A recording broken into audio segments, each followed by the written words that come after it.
आज तुम लोगों ने पुण्य करा होगा, शनिवार के दिन पूर्णिमा के दिन तुम्हें अष्ट सिद्धि नवनिधि मिल गई। आज किस्मत वाले हो गया। पूर्णिमा के दिन, चैत्री पूर्णिमा के दिन श्री हनुमान जी महाराज का प्रागट्य हुआ। फिर गतिमान, रतिमान, मतिमान, कैतुमान, रतिमान, ऐसे हनुमान जी के 5 भाई और तो 6 भाइयों का जन्म हुआ है। 6 भाई। भगवान का भी कम नहीं मिलता, अधिक ना। और आज भी नियम है महाराज, जिसकी फैक्ट्री नहीं चलती हो, प्रॉपर्टी की आप खरीदारी बेचादारी करते हो, प्रॉपर्टी से जुड़ा हुआ काम करते हो, या लोहे से जुड़ा हुआ करते हो, या फैक्ट्री आदि का कर्म करते हो, कोई मैन्युफैक्चरिंग करते हो, वो नहीं चल रहा, तो हनुमान जी के उल्टे पांव का सिंदूर लीजिए और हनुमान जी के दूसरे नंबर के भाई गतिमान का नाम लीजिए। किसका नाम लेना है? गतिमान। गतिमान का नाम लेकर फैक्ट्री के बाहर या फैक्ट्री पर एक स्वस्तिक का निर्माण कर दीजिए, हनुमान जी के उल्टे पांव के सिंदूर और गतिमान का नाम लेकर। कभी आपकी फैक्ट्री कोई काम नहीं निकालेगी, उन्नति की ओर ही निकल जाएगी, कभी घाटे की ओर नहीं जाएगी। गतिमान का नाम। रतिमान, केतुमान, मतिमान, ये जितने भी नाम है हनुमान जी के भाइयों के, ये सब कल्याण करते हैं। एक एक नाम कल्याण करते हमारे, एक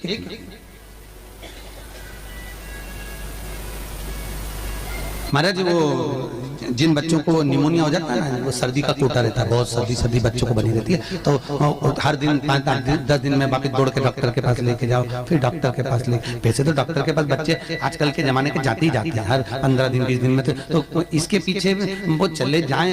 एक हास्य व्यंग में हमसे पूछा किसी ने, महाराज जी आज के बच्चे बार बार हॉस्पिटल डॉक्टर क्यों जाते हैं? तो हमने कहा देखो भैया, बच्चा जहाँ जन्म लेता है उनसे प्रेम ज्यादा होता है। पहले नानी के घर में पैदा होता था, इसलिए नानी के घर ज्यादा जाता था। दादी के घर में ज्यादा पैदा होता था, इसलिए दादी के घर ज्यादा जाता था। आज के बच्चे हॉस्पिटल में ज्यादा पैदा होते हैं, इसलिए हॉस्पिटल ज्यादा घूमने जाते हैं।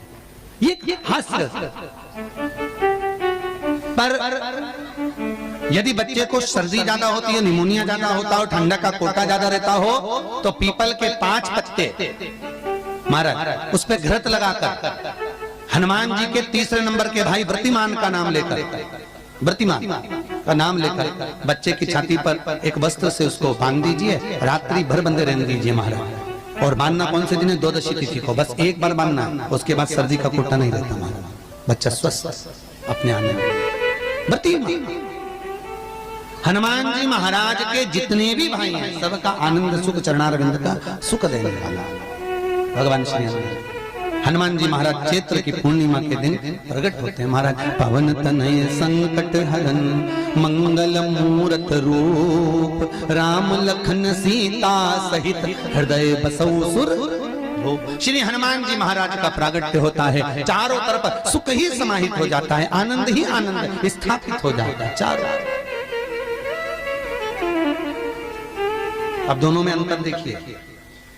हनुमान जी की जब स्तुति गाई जाती है तो बोला जाता है विद्यावान गुणी अति चातुर।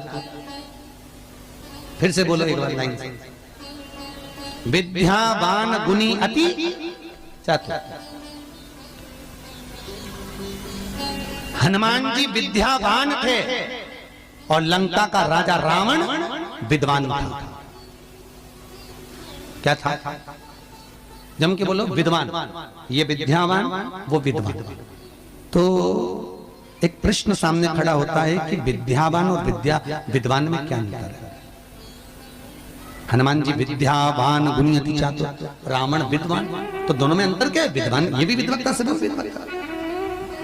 वो भी पढ़ा लिखा, ये भी पढ़ा लिखा। अष्ट सिद्धि नवनिधि उनके पास में, इसके पास। तो फिर अंतर क्या है? तो शिव महापुराण की कथा कहती है,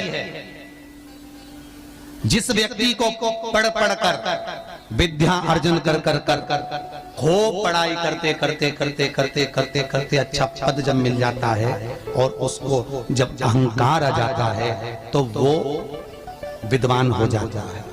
और जिसको पढ़ कर खूब अच्छी सिंहासन भी मिल गया, उसके बाद भी उसका चित्त वृत्ति नम्र होता चले जाता है, तो वो विद्यावान हो गया। विद्वान में अहंकार है, विद्यावान में नम्रता है। बहुत ध्यान देना हमारा। कई लोगों को पढ़े लिखे थे अप टू डेट बन के हमारे बराबर कोई अहंकार आ गया। मतलब तुम विद्वान हो, बहुत विद्वान हो, मना नहीं है, तुम्हारे में विद्वत्ता की कमी नहीं है। सारे वेद पुराण शास्त्र सब तुम्हारे में भरे हुए हैं, सारी पढ़ाई लिखाई तुमने भरी हुई है, तुम बहुत विद्वान हो। पर विद्वत्ता अहंकार को लेकर जाती है, और विद्यावान का जो विद्या को ग्रहण करता है उसके भीतर नम्रता आती चली जाती है। नम्रता, कोई कोई व्यक्ति ऐसा होता है जिसके पास भगवान पैसा खूब देता है तो उसको नम्रता देता है, खूब नम्रता, इतना प्रेम से बोलेगा, इतना मीठा बोलेगा, और बोलो साहब और मेरे लिए कोई सेवा हो तो बता दो, और बोलिए साहब, इतनी नम्रता। और किसी किसी के पास में अहंकार इतना ज्यादा आ जाता है धन के साथ में कि वो किसी गिनते ही नहीं। बिल्कुल ऐसा लगे जैसे भेरू पे सिंदूर चढ़ा, एकदम गिनते। तो दोनों में अंतर है, दोनों। नम्रता अगर आपके भीतर पढ़ाई लिखाई के साथ में, विद्या के साथ में आ रही है तो समझ कितना सुंदर कहा रामकृष्ण परमहंस जी ने। रामकृष्ण परमहंस जी से स्वामी विवेकानंद जी ने पूछा, आपकी निगाह में खूब पढ़ा लिखा व्यक्ति कैसा होता है? रामकृष्ण परमहंस कहने लगे, जीरो। कैसा होता है? शून्य। स्वामी विवेकानंद ने फिर रामकृष्ण परमहंस से पूछा, आपकी दृष्टि में बहुत पढ़ा लिखा, बहुत पैसे वाला धनपति व्यक्ति कैसा होता है? रामकृष्ण परमहंस जी ने कहा, डबल शून्य, डबल जीरो। स्वामी विवेकानंद जी ने फिर पूछा रामकृष्ण परमहंस जी से, गुरुदेव आपकी दृष्टि में पढ़ा लिखा व्यक्ति, बहुत धनपति, सब ज्ञान में निपुण, वो व्यक्ति कैसा होता है? रामकृष्ण परमहंस ने कहा, ट्रिपल जीरो, 3 शून्य। स्वामी विवेकानंद ने कहा, गुरुजी अगर ये सब शून्य की गिनती में आ गए तो कीमत किसकी होगी? रामकृष्ण परमहंस जी ने कहा, सारे ज्ञान प्राप्त करने के बाद जो झुकना नहीं जानता, नम्रता नहीं जानता, वो जीरो के बराबर ही होता है। और जिसके पास में धन भी है, विद्या भी है, सारी निपुणता है, और जिसके भीतर नम्रता बनी हुई है, उसके आगे एक लगा दिया जाए तो वो करोड़ों की गिनती में हो जाता है। उसके आगे एक का कई लोग बड़ी अभिमतता में जीते हैं, मैं मेरे बराबर कोई नहीं। और जो मैं करके मर जाता है, अगला जन्म बकरा बकरी का हो जाता है, मैं करता फिरता है। छुपकली और बकरा बकरी दोनों पहचान जाओ, बहुत परिचित है। तुम्हारे दरवाजे पर भी कोई बकरा बकरी दिखे तो समझ लेना तुम्हारा रिश्तेदार आया है। मैं करके मर गया, मेरा घर, मेरी परिवार, मेरा कुटुंब, मेरी घर, मेरी गाड़ी, मेरा बंगला, मेरा मेरा मेरा करके मरा, बकरा बकरा। मैं तत्व में अभिमतता।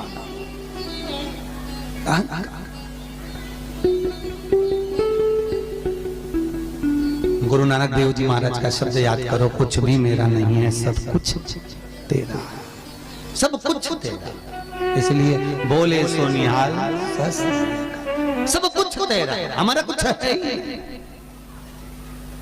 हमारे भीतर कुछ है तो वो परमात्मा। हनुमान जी महाराज प्रकट हुए और अष्ट सिद्धि, कितनी? अष्ट सिद्धि, नवनिधि। कितनी निधि? 9 निधि हनुमान जी के पास में थी। अष्ट सिद्धि 9 निधि, और उस 9 निधि में सबसे ज्यादा सुंदर निधि जो दुनिया के हित की है वो है नील निधि। कौन सी निधि? 9 निधि में से एक निधि का नाम है नील निधि। अष्ट सिद्धि नव निधि के दाता, असबर दीन जानकी माता, राम रसायन तुमरे पासा, सदा रहो रघुपति के। आज तुम लोगों ने पुण्य करा होगा, शनिवार के दिन, पूर्णिमा के दिन तुम्हें अष्ट सिद्धि नवनिधि मिल गई। आज किस्मत वाले हो गया, भाग्यशाली। अष्ट सिद्धियां नवनिधियां प्राप्त हो गई। गाते गाते पूरी जिंदगी हो गई थी, रोज हनुमान चालीसा पढ़ते थे, रोज बोलते थे अष्ट सिद्धि नवनिधि गिराता। अष्ट सिद्धि थी कौन सी, नवनिधि थी कौन सी? बच्चे पूछे तो बता तो सकते हो कि अष्ट सिद्धि ये है, नवनिधि ये है, और किस किस चीज का क्या क्या लाभ है। अष्ट सिद्धि मालूम है? अरे जल्दी बोलो, नहीं मालूम? लिखना चालू करो बात। अष्ट सिद्धियां, पहली अनिमा, दूसरी महिमा, तीसरी गरिमा, अष्ट सिद्धियों में पहली अणिमा, दूसरी महिमा, तीसरी गरिमा। ये हनुमान जी महाराज की जो अष्ट सिद्धियां हैं, इन सिद्धियों के लिए आपको ज्ञात होना चाहिए, हनुमान जी महाराज के जब घर में तुम रोज हनुमान चालीसा का पाठ करती हो, आज एक दिन हो गया, कल दूसरा दिन हो गया, तीसरा दिन हो गया, कैलेंडर में जो पंचांग कैलेंडर हो, उस कैलेंडर में एक निशान बना कर रखो कि आपके 108 जब पाठ पूरे हो जाएं, तब 108 बाती आप हनुमान जी महाराज की इन अष्ट सिद्धियों के नाम से लगा दीजिए। जिंदगी में आपका कभी बाल बांका नहीं हो सकता और आपकी उन्नति को कोई रोक नहीं सकता, यह पक्का है। अष्ट सिद्धियां, नवनिधियां 108 जब हनुमान चालीसा के पाठ हो जाए। और कभी कभी व्यक्ति के जीवन में ऐसा भी होता है कि भाई उसको बहुत तकलीफ आ जाती है कि मेरी दुकान नहीं चल रही, व्यापार नहीं चल रहा, मेरे साथ अच्छा नहीं हो रहा, मेरे को तकलीफ आ गई, शनि बढ़ गया, ये हो गया, ढैया हो गया, 7.5 हो गया, बड़ा तकलीफ, कहीं गिर रहा, कहीं पड़ रहा, तो उस व्यक्ति को 108 पाठ एक साथ कर लेना चाहिए। आज बैठा सुबह से शाम तक 108 पाठ करके और फिर ये अष्ट सिद्धियों की बाती लगा दे। पर अष्ट सिद्धियों की जो बाती लगती है घृत में है, घी घृत, अष्ट सिद्धि, तो ये बाती, तो पहली अणिमा सिद्धि, दूसरी महिमा, तीसरी गरिमा, चौथी लघिमा, चौथी है लघिमा, पांचवी प्राप्ति, पांचवी क्या है? प्राप्ति। छठी प्राकंभ, छठी है प्राकंभ, सातवीं है ईर्षत्व, ईर्षत्व, और आठवीं है वशिष्ठ, आठवीं है वशिष्ठ। ये हनुमान जी महाराज की 8 सिद्धियां और 9 निधियां। पूरी हनुमान चालीसा की एक एक चौपाई में एक एक चीज से एक एक बीमारी का इलाज है, एक एक बीमारी का। महाराज हनुमान चालीसा की एक एक चौपाई से एक एक बीमारी का। हमारे जीवन को हम चौपाइयों के क्रम से एक एक शब्द का भान करें कि वो उससे हमें प्राप्ति क्या है। अष्ट सिद्धि नवनिधि किस जगह पर स्कंद जी दे रहे हैं? नवनिधियां जहां पर सेतु बंद हुआ, जहां पर सेतु, तो आप रामेश्वर जाएं, पुराने डाकघर के पास में आज भी 9 शिलाएं नवनिधि के लिए स्कंद देव ने वहां विराजमान करी थी। वहीं हनुमान जी महाराज ने जल पान करा था, वो स्थान आज भी विराजित। आज हनुमान जी महाराज को 3 तरह की माला समर्पित होती है।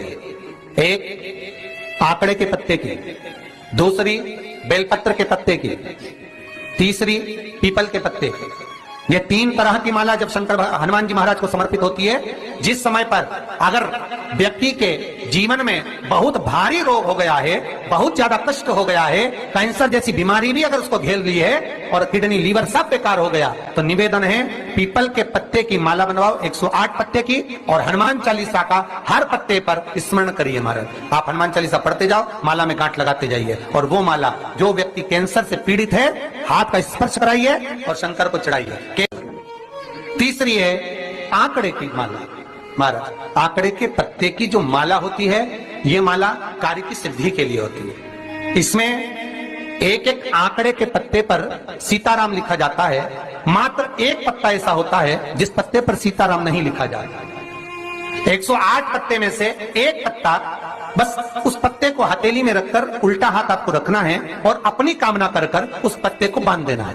ये जरूरी नहीं है कि 25 के बाद बांधो, 50 के बाद बांधो या 100 के बाद बांधो, आपकी मर्जी पड़े। उस खाली पत्ते को कहीं पर भी बांध दीजिए और उस माला को अपनी कामना कर कर श्री हनुमान जी महाराज को समर्पित कर दीजिए। महाराज इसके लिए कोई तिथि, कोई दिन, कोई वार निश्चित नहीं है। बस ये माला जब हनुमान जी को चढ़ जाए, तब एक घी का और एक तेल का दिया हनुमान जी के सम्मुख में लंबी बाती का लगा देना है। महाराज एक घी का एक तेल, और अपनी कामना कर कर आप कि वो कामना 2.5 महीना या 3 महीना, इससे ज्यादा नहीं जाएगा, वो कामना बाबा पूरी करेगा, क्योंकि शिव और हनुमान ये सब एक ही स्वरूप है। ध्यान दीजिएगा, पंचमुखी हनुमान का एक स्मरण, पंचमुखी हनुमान का एक भाव।